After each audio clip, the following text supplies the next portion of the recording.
So, sino po You may mga proceed. nag-invento at saan galing yung mga alias po na yun? Is that Colonel La Chica o sa grupo ninyo, sila Chippy McDonald, sila Pusa, Aso, etc. May sila Pagong. Bakit gamot? Would you know? Bilang reward. Yes, as a Pero form pera of- ang binigay, sabi ninyo. No? Yes, sir. Pero hindi nyo alam kung talagang gamot ang binili. Parang, sorry sir, parang nagmaang-maangang ka. Again, is it blind loyalty? Chair recognizes Senator Judge Soto for his interjection. You may proceed, sir. You have 2 minutes. Thank you, Mr. Presiding Officer. It's actually just one question to Mr. Ortonio. And this is out of my curiosity. Earlier, you confirmed that all admin and finance matters dumadaan sa'yo. That's correct po, Your Correct. Honor. Also, you said that you were the head of HR in Davao, LGU. That's correct po, Your Honor. Correct. In this regard, I'm sure you would know, what is the employment status of Colonel La Chica in the office of the Vice President? Colonel La Chica po is the group commander of the VP-SPG, and he is not an employee of the OVP, but he has an order coming from the AFP designating him as the group commander for the Vice Presidential Security and Protection Group. Therefore, designation. There You're is an saying he is not employed. He does not have any employment status in the office of the Vice President. Yes po, Your Honor. That's all I wanted to know, Mr. President. Thank you. Point well taken, Senator Judge Soto. Next to interject is Senator Erwin Tulfo. You may proceed, sir. You have 2 minutes. Thank you, Mr. Presiding Officer. Testigo. Nabasa niyo po ba na mabuti at naintindihan ang nilalaman ng Joint Memorandum Circular, sir? Good morning, sir. Yes, Your Honor, I was able to read it, and based on my understanding, I was able to understand the contents of the JMC. Nung kayo po ay pinadalahan na ng Notice of Disallowance ng COA, nabasa niyo rin po ba kung bakit kayo po pinadalahan ng Notice of Disallowance? Kailangan niyo pong sagutin yung kanilang AOM. Yes po, for the 2022 and 2023. 2022. So naintindihan po ninyo na sinasabi doon ng COA na while confidential funds allow for the payment of rewards to civilian information, yung COA po has ruled that this cannot be structured as broad distribution of medicines, food, grocery packs, or household goods. And that kung ito po ay reward, dapat po specific targeted financial payouts lamang po at hindi po pwedeng ibili ng mga gamot o ng mga upuan bilang reward. Naintindihan niyo po ba yun? Sir, based on my understanding, sir, that is the initial observation coming from the COA, and we were able to provide comment on that on our replies. Tama. Pero alam niyo po ba ng Office of the Vice President is a civilian office? Ibig sabihin, hindi po sila military, therefore, hindi po sila maaaring mag-possess ng formal national security or law enforcement mandate. Sabi po ng COA guidelines, sir, again, specifically, the operational intelligence gathering is the domain of military, police, and specialized enforcement bodies. Hindi po kasama ang VP, PSPG po roon. Did you know that? Sir, based on my understanding, sir, sa pagkakaintindi ko po sa JMC is that the confidential funds is allowed for civilian agencies, sir, and in coordination with the different law enforcing agencies. Yun po yung pagkakaintindi ko Yun po. po ang pagkakaintindi ho ninyo. Pero iba po yung sinasabi po ng COA sa inyo. Kaya po kayo may notice of disallowance. Kaya po sinasabi ng COA at ini-issue po sa inyo formal notice of disallowance na 73.3 million ng OVP December 2020 to confidential spending. Yung po ang dahilan na major reason for disallowance was the 24.93 million pesos spent on medicines and 34.857 million spent on various goods were improperly categorized under the guise of intelligence rewards. Alam niyo po ba yun? Kaya pinadalhan po kayo ng COA, sir. Sir, based on what I can recall po, sir, on the notice of disallowance that was sent to our office, what they required, sir, was that the submission of an intelligence report to support the payment of those rewards. So yun po yung pagkakaintindi ko regarding sa letter. So nakita po ninyo na may problem, sir. May problem. Kaya kayo pinagpapaliwanag. There is an issue po, sir, that we needed There's to an comply. issue. Okay.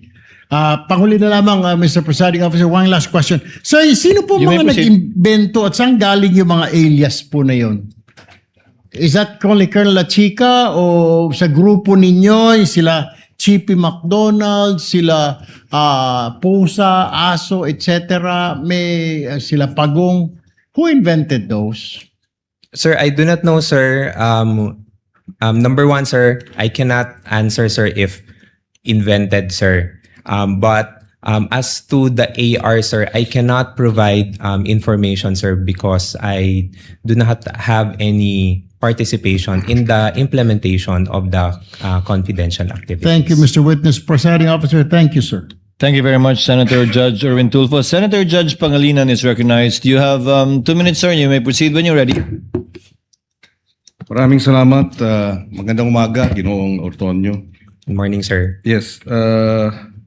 Pwede nyo bang ipaliwanag yung naging proseso, no? Dahil base sa testimonya ni Acosta, ni Ginang Acosta at sa inyo, yung testimonya nyo. From December 2022 to September 2023, a total of 122 million pesos in cash was distributed to perhaps hundreds of informants after doing surveillance work, was given rewards, and they purchased medicines. Tama po? Based on the information that was shared to me by the security officer, That's sir. correct. Yun yung nangyari. Based on the information, sir. Bakit gamot? Would you know? Sir, I would not know, sir, but although based on the information that was shared to me by the security officer, those were parang yun po yung representation or yun daw po yung inilapit ng mga informants or agents that they needed at the time. Bilang reward. Yes, as a Pero form pera of- ang binigay, sabi ninyo. No? Yes, sir. Pero hindi nyo alam kung talagang gamot ang binili. I would Dahil- have no idea, sir, on the implementation, sir. Dahil walang resibo. Acknowledgement receipt meron. Acknowledgement receipt, sir. You were head of the BAC, no? Bids and Awards. Bids and awards. So committee, familiar sir. ka, pagka regular purchases, dapat may bidding ang medicines. Correct, sir. Di ba? Yes, sir. So, kung yun ang pinaliwanag sa'yo, sa loob ng 9 na buwan, hindi mo ba tinanong o hindi mo ba sinita na dapat pagka medicines, dapat bidding? Kasi ako ang head ng Bids and Awards. Alam ko yan eh.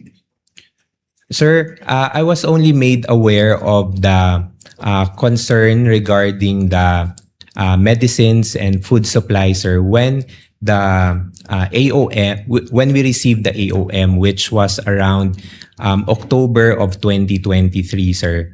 So that was parang almost 9 months after the 2022 na implementation for the confidential funds. Okay. So, hindi mo alam kung bakit gamot, no? Sinabi lang sa'yo, no? Pero bilang in charge ng financial services, yun na nga, hindi mo rin talaga alam kung yung 122 million ay gamot ang binili. For that purpose, sir, I would have no personal Yes. knowledge, sir.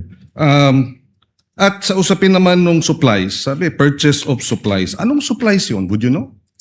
I do not know of, I'm not familiar, sir, kung ano po yung mga supplies na So ni-request. hindi mo po, rin sir. alam na yung 112 million pesos worth of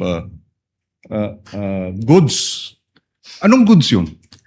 Again, sir, I would have no personal knowledge, sir, on the on the specifics of the supplies, sir. You know, you have 2 master's degrees. You're a graduate of Ateneo. Would you consider this usual? As far as sa I mean, now that you know, di ba sabi nga nila, hindsight, 2020. Vision is always 2020 in hindsight. So ganitong para sa surveillance, binigyan ng gamot na 122 million. Yung mga informant, sila na lang daw ang bibili ng gamot. Is this usual? In terms of using government funds? And you being a BAC head? Based on my understanding po, sir, at saka sa pagkakaintindi ko po, sir, it went through the process that is allowable by law. So It's usual for you. It's usual. That's just my question. Do you find this usual? And you say yes or no. So you find this process na medicines ang binibigay bilang reward sa mga informant pero hindi medicines, pera, sila bibili ng medicines, 122 million in a period of 9 months. For you, that's usual. kung sa pagkakaintindi ko po, sir, and based po sa understanding ko po sa JMC, sir, I would say so, sir. Okay. No further questions at this time, sir. Thank you. To avail of it, yes, I see Senator Judge Tulfo, the next one to interject, raising his hand. The sequence would be Senator Judge Rafi Tulfo, Senator Judge Villanueva, the Senate President, Senator Judge Ontiveros, Senator Judge Lacson, Senator Judge Padilla, and I just saw Senator Judge Bam. So we have time for one or two more Senator Judges before breaking for lunch. Senator Judge Rafi, you are recognized, sir. You may proceed. You have 2 minutes, sir. Thank you, Mr. Presiding Officer. Kayo po ay nag-reply sa AOM from COA for the check number 244027 dated 20 December 2022. Ano po yung proseso na ginagawa nyo once kayo po ay nakatanggap ng AOM or disallowance? Good morning, Your Honor. When we receive AOMs within the office, once we receive it, we inform of course, the Chief of Staff and of course also the head of agency of the AOM. We send them a copy for their information. Do you investigate? Once meron na pong instruction to kung sino po yung magko-conduct ng review, then that's the time po that we conduct a necessary review for Do you ask the reply. questions? Yes, sir, to the concerned na mga To the concerned. concerned na mga divisions. What questions do you ask, for example? Usually, sir, we ask point per point on what is Point per point, okay. point per point what is indicated in the AOM so Yes. that we can also address the concerns point by point. Very good. Now, isa sa mga AOM ay observation ng COA, kulang sa mga dokumento. Halimbawa, itong sinabi rito, 170,000 at marami to by the millions. 170,000 for the payment of reward, open and closed medicines. Did you not ask, ano ba talaga to? Anong klaseng medicine ang binili? Kasi ang pagkakalam ko, meron kayong pera from confidential funds, binigyan nyo doon sa informant para siya nang bumili ng medisina. Yes, sir. Yun po Did you yung- ask kung anong medisina ang binili para sa medisina bibili nung informant, yung pera? When the time na nag-consult po ako with the security officer, sir, I did not ask anymore on the specifics, but I asked on paano po yung naging process nila in terms of noong pag-release nung funds for the informants or for the agents. Sir, you are a very highly educated person from prestigious schools. Come on, it doesn't make sense. It defies logic. Tatanungin mo dapat to protect Sarah kasi very close ka kay Sarah. Teka muna, anong klaseng mga medisina binili? Nasaan yung reseta? Kasi mali mo, baka namin hindi binili ng medisina, baka binili ng drugs, whatever, baka may nagbulsa ng pera. Dapat, yun kasi yung kailangan ng, COA, di ba? Resibo. At the time po, sir, when I consulted with the security officer, sir, I was not able to ask anymore on Why the not? details, sir. It's part of your job. In fact, pumirma ka doon sa pag-reply mo sa AOM. I asked, sir, So kung ano pumirma yung ka process. nakapikit. Yes, sir. No, sir, hindi naman po na nakapikit, sir, because nagtanong naman po ako sa security officer namin, sir, on how it was released or implemented on the ground. So, kung ano po yung nabigay na information, sir, yun po yung nailagay ko sa pag-draft po ng reply to the AOM. Hindi mo rin tinanong bakit pare-pareho yung signature sa different names ayon sa NBI, forensic, tapos pare-pareho yung handwriting sa different names, parang isang tao lang nag-fill up, meron pa nga walang signature at nag-receive ng by the hundreds of thousands each. Sir, You didn't ask, bakit mo tinanong, hindi mo tinanong, bakit pusa, bakit ito si Pagong, pinagtatawanan tayo ng tao, etc. Why? Did you not ask? Sir, at the time, sir, hindi ko po nakita yung mga acknowledgement receipts, sir. I was only made aware of the acknowledgement receipt, sir, when it was already shown during the HOR na mga hearings, sir. Hindi kasi pag nagtanong ng attachment, then di ba sabi mo you ask questions point by point, you investigate, then kinuha mo sana yung mga dokumento and then pinakita sa iyo and then nagtanong ka point by point like you said. And then you are a very educated person, you should have asked a lot of questions to satisfy dun sa request ng COA. Sir, I Kasi did not- tulad yan, pusa, Pagong. Imposible hindi mo nakita yan. Tapos pare-pare yung pirma sa isang same handwritings para sa napakaraming pangalan at saka iisang pirma sa napakaraming pangalan according to the NBA forensic. You didn't ask? Sir, at the time po, sir, I did not see the acknowledgement receipts. Come on, po, sir. Like I said, napakatalino mong tao sa credentials mo. Dating professor, Ateneo, UP, di ba? And then, now, parang, sorry sir, parang nagmaang-maangang ka. Again, is it blind loyalty? Thank you po. Thank you, Mr. Presiding Officer. Are you going for lunch or the rostrum, Attorney Senator Judge Joel? Okay. I thought you were headed towards lunch already. Senator Judge Villanueva, as the last Senator Judge to interject before we break for lunch. You have 2 minutes, sir. You may proceed.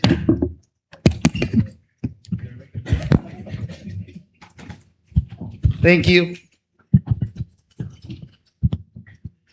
Mr. Witness, sinita po kayo ng COA dun sa pag-approve nyo ng disbursement voucher, no? Yung 125 million. At ang explanation nyo, delegated po sa inyo pag more than 1 million. Is that correct? Yes po, sir. There is an office order, sir. Ano yung extent of your authority? Ministerial approval at or may responsibility din kayo na determine if this is lawful, properly supported, and authorized expenditure bago kayo pumirma? There is also a level of checking, sir, if documentary attachments have been complied, sir, prior to the affixing my signature, sir. Like, Kung sa mga disbursement vouchers, sir, dapat merong mga supporting documents on the reasons for the request po, sir. like, One of which, sir, say for example, there is an activity design, sir, which indicates kung ano yung mga activities to be done and the expenses for those activities. okay, nung winidraw po yung salapi, 125 million, sabi po ni Miss Acosta, you accompanied her. Alam niyo po na after nung winidraw yung salapi, diretso po pinlace ito sa custody ni Colonel Lachica. Alam niyo po yun? At the time, sir, I did not know, sir, kung ano yung arrangement nila ni Miss Gina Acosta, sir. I just accompanied her to the bank, sir, as per her request. So you have no knowledge. I have no knowledge po, sir. You're the disbursement officer. you don't have any knowledge, so wala ding written authority, no?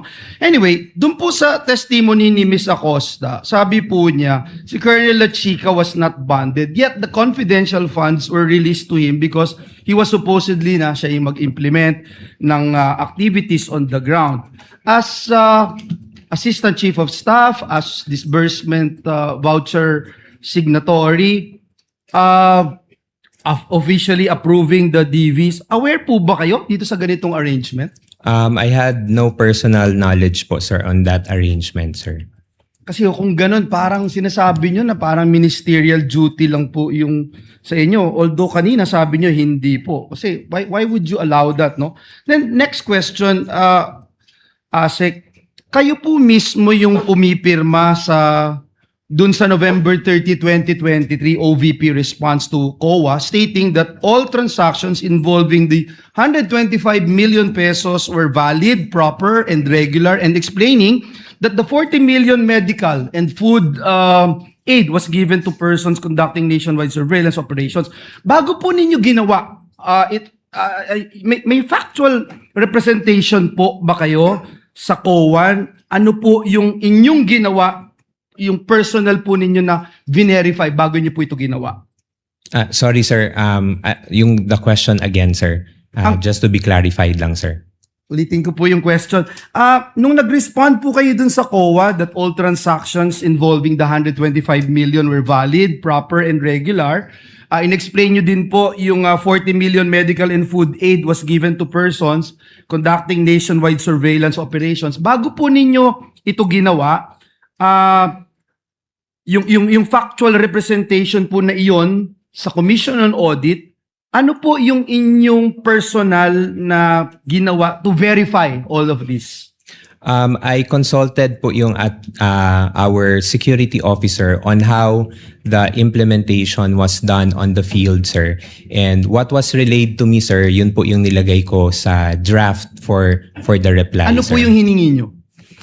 Information, sir, on how it was implemented, sir. So I asked if I can remember it right, sir, because it was quite a long time ago, sir.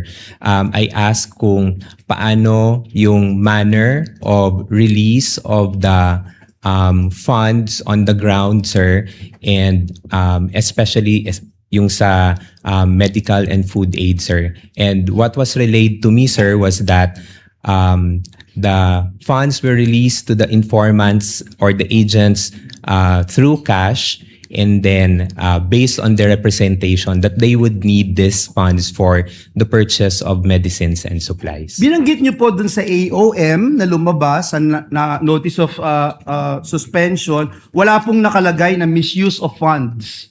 Right? So, ano po yung ginawa po ninyo after po lumabas ito? Despite the fact na wala ho kasi yung nakalagay na misuse of funds, pero nakalagay po doon yung lacking of documentary records to support yung ginawa po ninyo. Ano po yung inyong ginawa para makorek? From example, from AOM to before ma-issue yung notice of suspension, before ma-issue yung notice of disallowance. Ano po yung inyong ginawa to suffice yung hinahanap po ng Commission on Audit? Based doon po sa mga points that were raised in the AOM, we provided answers for But you those. also, before you answer, presiding officer, you agree na yung binanggit niyo po, no, there's no such word misuse of funds doon sa mga AOM, NS, Yes, sir. ND. Yes, sir. Okay, sige po. So we provided the documents that were required of us, sir, in support on the issues or concerns raised by the Commission on Audit. And apparently, hindi po sila pumayag at hindi sila nag-agree because kulang pa rin po yung documents. Based po sa NS, sir, ND, sir, meron pa pong mga hinihingi ang COA, sir. And that's why, as a response to the ND, sir, we also supply those information. Salamat po, salamat po. Gusto ko lang hong sabihin that indeed yung confidentiality may limit what can be disclosed to the public, but it cannot erase yung accountability within the government. Salamat po, Mr. Witness. Thank you, Senator Judge Villanueva. We shall declare and call a recess so that everybody can have lunch. Mr. Ortonio, you are excused from the witness stand. Kindly have lunch, and we expect you back. We expect everyone back at 1 Your p.m. Honor, please. Yes, Senator, the Honorable Luistro. Your Honor, may we just know if Colonel Boransing is already in the premises, because we understand that the prosecution will be presenting him immediately after the recross of Mr. Ortonio. He is not yet in the building, and we will address that when we reconvene. There's nothing we can do about it anyway at this point in time. We will Thank you, inform Your you of the circumstances before we resume at 1 p.m. We are on recess until 1 p.m. Kindly have a hearty lunch.